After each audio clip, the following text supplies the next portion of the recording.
आपको सीधे ले चलेंगे वित्त मंत्री की प्रेस कॉन्फ्रेंस में। बढ़ने में हर एक आदमी का हाथ में और पैसा होगा जिससे डिमांड बढ़ेगी, so the virtuous cycle gets built. और मैम ये जो Monica, Monica, Monica, this is 30. 20,000, let them absorb it first. We'll see as it goes. They are our banks. 33.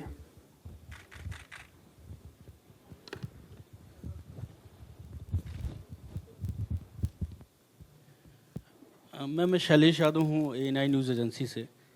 Ma'am custom duty जो है गोल्ड पे एक तरफ तो आपने जो है कम करी है, 7.5% कर दिया उसको, और लेकिन सेस उस पर बढ़ा दिया है, तो इसका कितना इम्पैक्ट जो है गोल्ड और सिल्वर पर पड़ेगा। दूसरा मैम एक अल्कोहल पे है कि वो एक्साइज ड्यूटी जो है, sorry custom duty, sorry cess जो है 100% बढ़ा दिया गया है, तो उसका कितना इम्पैक्ट पड़ेगा अल्कोहल पे।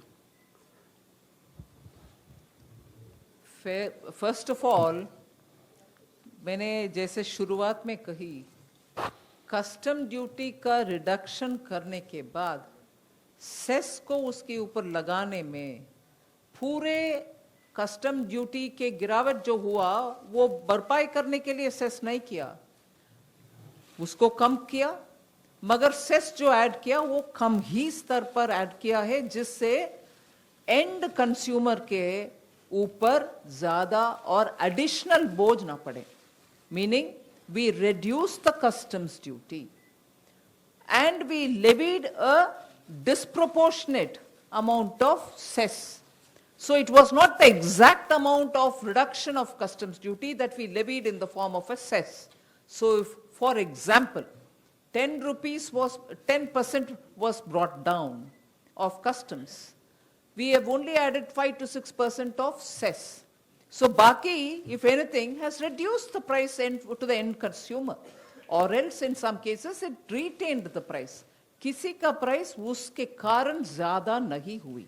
ये रीएडजस्टमेंट है जो एक्साइज ड्यूटी के नाम पर हमें आता था या कस्टम ड्यूटी के ऊपर से हमारे कमाई थी, उसको रीस्ट्रक्चर करके उससे एक कार्व आउट निकाल करके एग्रीकल्चरल इंफ्रास्ट्रक्चर के लिए उसको नाम देकर अलग तलग कर दिया, उससे एडिशनल कंज्यूमर के ऊपर बर्डन नहीं है। 15. Ma'am, this is Ruchi Bhatia from ET Now. I want to understand from you, the economic survey projected a nominal GDP of 15.4%, the highest since independence, but the budget has pegged just about 14.4%. Why the difference, and why does the budget not share the same optimism that the economic survey did on the nominal GDP? If I can give a light-hearted reply, there are two different institutions preparing it. They are not opposite to each other. One may be conservative because it's finance ministry. The other is flamboyant because it's economic advisor. 56. नमस्ते ma'am, आलोक प्रियदर्शी हूँ CNBC आवाज से। मेरा सवाल यह है कि जो आम आदमी कोविड के बाद एक्सपेक्ट कर रहा था कि उसकी जेब में पैसे पहुंचेंगे थ्रू टैक्स में डिडक्शन एग्जम्पशंस के जरिए, सरकार ने वो रास्ता नहीं चुना है, लेकिन फिर भी इस बजट से आम आदमी समझने की कोशिश कर रहा है कि आखिर किस तरह से उससे राहत मिली है। अगर 2-3 पॉइंट्स अगर बता सके तो। एम्प्लॉयमेंट क्रिएशन के लिए बहुत सारे खर्च हैं, पैसा पब्लिक इंफ्रास्ट्रक्चर बिल्ड करने के लिए बहुत बड़ा पैमाने पर दिया गया है, जिससे आम आदमी को तुरंत जॉब्स का अपॉर्चुनिटी मिलेगा। छोटे मोटे कारोबार करने वाले का एक्सपोर्ट के लिए इंसेंटिव स्कीम्स भी लाए हैं, और डेफिनेशन MSME का बदल दिया। उनमें टैक्स सर्टिफिकेशन और ऑडिटर सर्टिफिकेशन ना लेने का वो सुविधा भी हम दिए। सो छोटे मोटे कारोबार करने वाले को उनके ऊपर कंप्लायंस का बर्डन कम कर दिया। डिमांड बढ़ाने के लिए एक्सपेंडिचर कर रहे हैं इंफ्रास्ट्रक्चर में। सो जब इंफ्रास्ट्रक्चर के खर्च हो रही है, उनके व्हाटएवर प्रोड्यूस दे प्रोड्यूस, वो सब मांगने के लिए, डिमांड बढ़ाने के लिए हम कदम उठाए हैं। सो छोटे लघु उद्यमी को, मिडिल क्लास को इससे जरूर राहत मिलेगा। 156. वित्त मंत्री जी, यहाँ पीछे प्रणय उपाध्याय हूँ ABP न्यूज से। मेरा सवाल ये है कि बजट के अंदर एक प्रस्ताव रखा गया है कि जो भी हाई इनकम एम्प्लॉयज हैं उनके प्रोविडेंट फंड से जो इनको टैक्स में इनका जो इंटरेस्ट में इनकम होती है उसका कैप 2.5 लाख के करीब रखा गया है। क्या आप इसे थोड़ा सा समझा पाएंगे कि क्या एग्जैक्टली ये प्रोविजन है? मैं ब्रॉडली बोलती हूँ, and also expenditure secretary is here, he can also explain it to it. Up to 2.5 lakhs we have kept as a ceiling that you can annually give it for this purpose, for which you get tax exemption, for which you get at 8% guaranteed interest return on that money, even that is tax exempt. What we have done now is this fund is actually for the welfare of the workers, no doubt. And workers are not going to be affected by it because anyone who earns less than 2 lakhs per month will still be paying his 12% without a hitch. It is only for big ticket money which comes into it because it has tax benefit and also assured about 8% return. You find huge amounts, some to the extent of 1 crore also being put into this each month. For somebody who puts 1 crore into this fund each month, what should be his salary? So for him to give both tax concession and also an assured 8% return, we thought is probably not comparable with an employee with about 2 lakhs who puts that money, gets tax concession and also gets 8% return.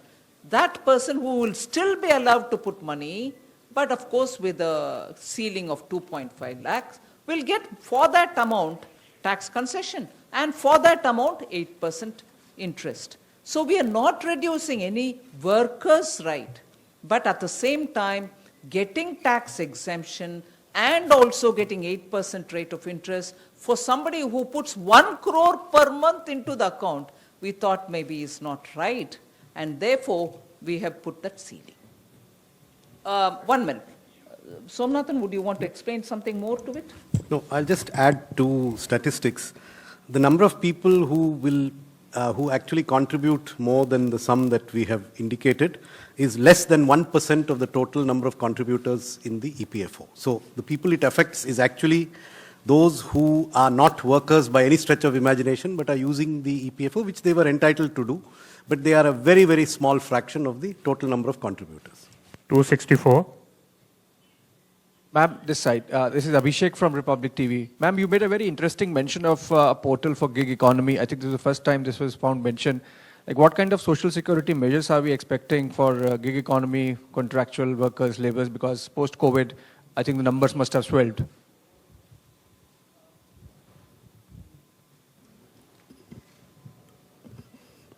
So a portal is going to be created where the gig workers, the construction workers, the migrant workers, their data would be picked up and kept there. And all the schemes relating to health, education, even the ones that we were trying to do during the COVID times would actually flow from there. So basically this is an attempt. We have a lot of data available with us for various segments of the society. This is one data we thought we should have because people come and go. And we saw during the COVID times that we actually needed that. So it is for that reason. And the codes that have come up actually will provide benefits to these gig workers. The contributions will come from their employers, and they would also be entitled to the benefits of Social Security as much as is available to the labor today. 22. Hi, ma'am. Somesh Jha from Bloomberg Quint. I would like to read out an extract from the Finance Commission report to seek a clarity. It says that keeping in view the strategic requirement for national defense, we have recalibrated the relative share of union and states in gross revenue receipt by reducing our grants component by 1%.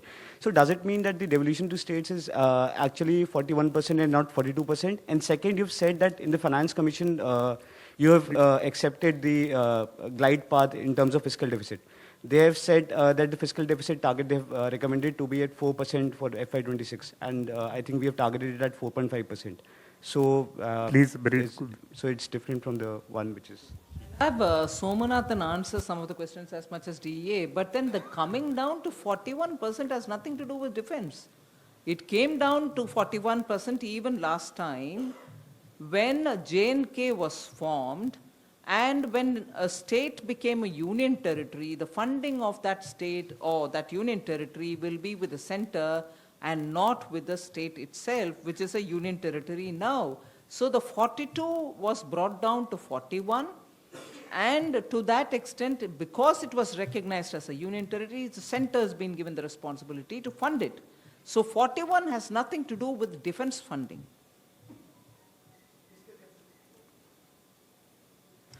The Commission has recommended a deficit of 4% and a conditional extra deficit of 0.5% dependent on power reforms. So that is exactly what has been accepted. There's no deviation between what has been accepted for the states and what has been recommended for the Commission, by the Commission for 21-22. 80. Ma'am, this is Mukesh Kaushik from Dainik Bhaskar. Ma'am, at a time when country is facing huge military challenge at eastern border, armed forces were expecting a substantial hike in their budget, which is not reflected in this budget. How can we counter a country like China, whose defense budget is close to $200 billion, 5 times higher than us? I will give you the exact figures as to what has been given for defense.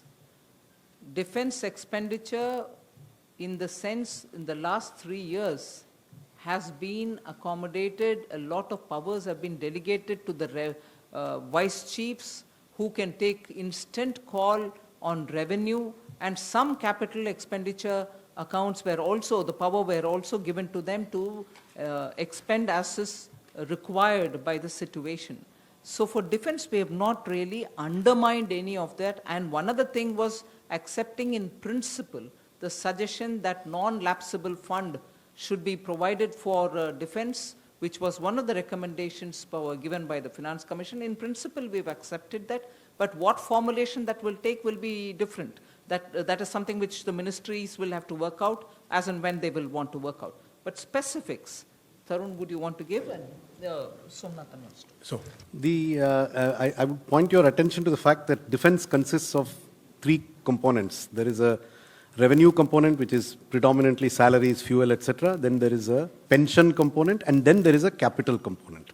The most significant component to your question is the capital component. The budget allocation in 2020-21 was 1,13,734. It has gone up to 1,35,060, which is an increase of close to 20%, which is a substantial increase. 116. Madam नमस्ते, मेरा नाम अतुल अग्रवाल है। मैं हिंदी खबर news channel का संपादक हूं। हम लगातार बात करते हैं किसान की, हम बात करते हैं जवान की, हम जय जवान जय किसान कहते हैं। आपने कहा सरकार खर्च कर रही है। सरकार इसलिए खर्च कर रही है कि सरकार को टैक्स के तौर पे एक रकम मिलती है जिसको सरकार जनहित में खर्च करती है। हम अन्नदाता की बात करते हैं, हम करदाताओं के मोटिवेशन के लिए हमने इस बजट में क्या है, करदाताओं के मोटिवेशन के लिए इस बजट में क्या है, वो हम जानना चाहते हैं। करदाता के ऊपर जो प्रेशर था कि क्या डिस्क्रिशन के वजह से उनके ऊपर दबाव आएगा, क्या टैक्स टेररिज्म की बात करते थे 2 साल पहले तक, उन सभी विषयों में by bringing in faceless assessment, faceless appeals, direct taxation में भी, इनडायरेक्ट में भी धीरे धीरे से ले आ रहे हैं। करदाता के ऊपर रॉन्ग डिस्क्रिशन बेस्ड प्रेशर नहीं होना चाहिए, वो एक विषय है। दूसरा, 6 साल तक आपके अकाउंट ओपन करेंगे, ऐसे एक सुविधा टैक्स अथॉरिटीज को था, उसको हम कम करते हुए we said within 3 years you open or do whatever but close the whole thing, जिससे करदाता के ऊपर जो अनसर्टनिटी था, पता नहीं कब खुलेगा मेरा अकाउंट, उसके पीछे क्या इंटेंशन होगा, that uncertainty has been removed. So nobody's account will be opened after 3 years. However, 10 साल तक ओपन कर सकते थे अगर आपके ऊपर सर्च हुआ या कुछ हुआ, उसको भी हम बोल रहे हैं कि only in cases where 50 lakh से ज्यादा आपका अनडिस्क्लोज्ड इनकम था, फिर 10 साल तक ओपन करने का पॉसिबिलिटी है, and that too when it is opened with the permission of the principal commissioner of tax. ये सब, हाँ? नहीं, 1 minute, you've not even heard how it's going to be implemented. Motivation के बारे में आप judgment कर दीजिए. आप please explain करिए how motivation कहाँ missing है जी? अभी ये घोषणा हुआ policy. We go to the next 14. Ma'am, very good afternoon. Sapna Das here from CNBC TV 18. Ma'am, a quick one on disinvestment, ma'am. You have said in your budget speech somewhere that basically a bare minimum presence will be required as far as the strategic sectors are concerned. You have already listed those. What does it indicate? And also, ma'am, this 1.75 lakh crore number that you've set out for FY22, it's lower than 210 of last year. Does it include your the new announcements that you've made for the banks and the insurance company? And one quick one, ma'am, also on this bad bank, you're not calling it bad bank, but you're saying like, you know, a new ARC, we should pick up the bad loans and dispose it off to AIF. So what is that you have envisaged there? Any amendments that may be required down the line, ma'am? Thank you very much.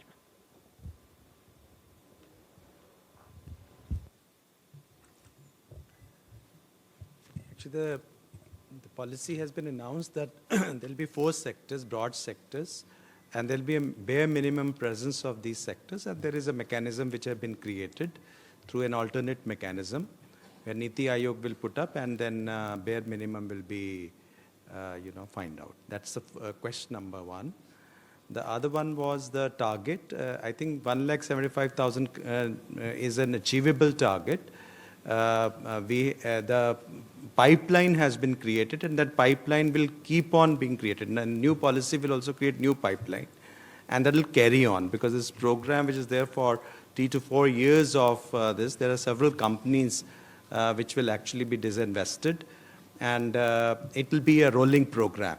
So therefore, 1,75,000 we are hopeful of achieving this year. I think we move to the next question. 50. Hello, आवाज़ आ रही है मेरी? मैं आमिर हूँ news nation से। इस समय आप देख रही होंगी कि कई बॉर्डर्स पे किसान बैठे हुए हैं और एग्री इंफ्रा सेस जो है लगाया गया है, इसका इस्तेमाल आप कैसे करेंगी और क्या ये किसानों के लिए फ़ायदेमंद होगा? आगे इंफ्रास्ट्रक्चर में आप इसको लगाएंगी, कैसे इसका इस्तेमाल होगा, कितना कलेक्शन हो पाएगा और किस तरह से? और दूसरा मेरा छोटा सवाल ये है कि जब घर से लोग निकलते हैं तो सर एक छोटा सा सवाल है, पेट्रोल डीजल को लेकर के बहुत ज़्यादा सवाल हैं लोगों के, क्योंकि उस पर लगातार सवाल पूछे जा रहे हैं कि कब तक कुछ एक्साइज ड्यूटी में राहत मिलेगी या नहीं, जो आपने अभी उस पर अलग से सेस लगा। बॉर्डर पे किसान बैठे हुए हैं, हम सब समझ रहे हैं। अगर किसी किसान के मन में प्रश्न है तो एग्रीकल्चर मिनिस्टर उनके साथ बैठ करके बात करने में कभी भी संकोच नहीं किया। कितने भी राउंड क्यों ना हो बैठते हैं और बार बार ये भी बोलते हैं कि ये तीनों कानून से आप क्लॉज बाय क्लॉज कंडवार चर्चा करिए, हम करने के लिए तैयार हैं। इसीलिए मैं मानती हूं अभी भी कि चर्चा ही रास्ता है। चर्चा करने के लिए सरकार ओपन है और कल परसों पार्लियामेंट के शुरुआत से पहले प्रधानमंत्री जी वो जो ऑफर है उसको टेबल पर अभी भी है करके माना। इसीलिए मैं मानती हूं किसान जिनको भी मन में कुछ प्रश्न है, संकोच है और डाउट्स है, वो जरूर बात करने के लिए आगे आए, सरकार से बात करें। वो एक विषय है। दूसरा, ये एग्रीकल्चरल इंफ्रास्ट्रक्चर डेवलपमेंट सेस का मैटर है। ये मैंने मेरे एग्रीकल्चरल सेक्शन जब मैं पढ़ रही थी उसमें स्पष्ट बोले कि एग्रीकल्चरल इंफ्रास्ट्रक्चर के लिए हम खर्च करेंगे और बहुत सारे इंफ्रास्ट्रक्चर के लिए वैरायटी हमने स्कीम्स बोले हैं। अब तक जो सिर्फ पोटैटो टोमेटो के लिए स्कीम है उसको अभी 23 पेरिशेबल क्रॉप्स के लिए ले आ रहे हैं। ऐसे ही नाबार्ड के द्वारा जहां ऑलरेडी 5,000 करोड़ का अमाउंट उनको दिया गया उसको डबल कर रहे हैं। एग्रीकल्चरल इंफ्रास्ट्रक्चर बहुत सारे आयाम मतलब फेसेस में करते हैं, बहुत सारे रूपरेखा में आता है। मैं ये भी बोली हूं कि एपीएमसी का इंफ्रास्ट्रक्चर का भी हम फंड करेंगे। सो एग्रीकल्चरल इंफ्रास्ट्रक्चर फंड का रास्ता बहुत सारे हैं, उन सब के लिए ही ये फंड है। Number 9. हाँ, इससे पहले आत्मनिर्भर भारत के समय भी 1 लाख करोड़ का अनाउंसमेंट हुआ एग्रीकल्चरल इंफ्रास्ट्रक्चर के लिए ही। उसके अलावा अभी भी बोल रहे हैं कि इंफ्रास्ट्रक्चर इंप्रूव करने के लिए हम करेंगे। ये नाम भी एग्रीकल्चर के लिए ही है, और उसमें अभी और 1000 न्यू मार्केट्स को जोड़ा जाएगा।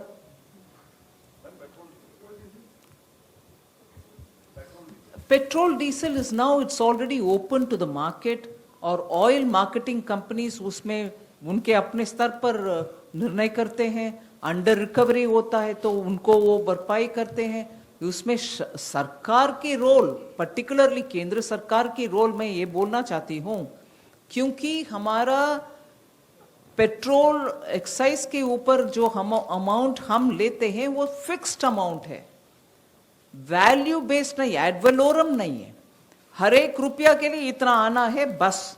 इसमें अंदाजन वर्कआउट करने में, मैं please somebody correct me, if we get 13 to 14 rupees, states, because they get it through ad valorem, get nearly 30 rupees.